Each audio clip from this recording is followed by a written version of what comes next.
500 টাকা 1000 টাকা যারা মানুষের ঘরে খায়া লিল্লা খায়া যারা বড় হইয়া বড় বড় কথা বলে এদের কথা এদের কোনো সেন্স কাজ করে বলে আমি মনে করি না। যাদেরকে 500 টাকার জায়গায় 1000 টাকা দিলে ওয়াজের বা মুনাজাতের ভাষা পরিবর্তন হয়ে যায়, এরা হলো মোল্লা মুন্সি।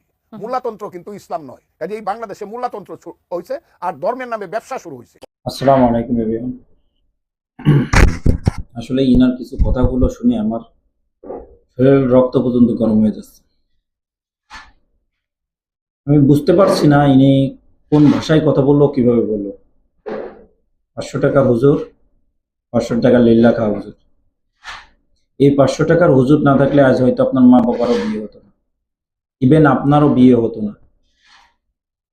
আর হুজুররা ইসলামী রাজনীতি করে, ইসলাম নিয়ে রাজনীতি করে না। ইসলাম নিয়ে রাজনীতি আর ইসলামী রাজনীতির মধ্যে অনেক পার্থক্য আছে। ইসলাম নিয়ে রাজনীতি করেন আপনারা। নির্বাচনের সময় হলে দাড়িটা একটু বড় করে দেন আর মাথার টুপি একটা লম্বাতা পরেন, যাতে দূর থেকে দেখা যায়। আর লোকজনের সামনে যা আলহামদুলিল্লাহ বেশি করে বলেন।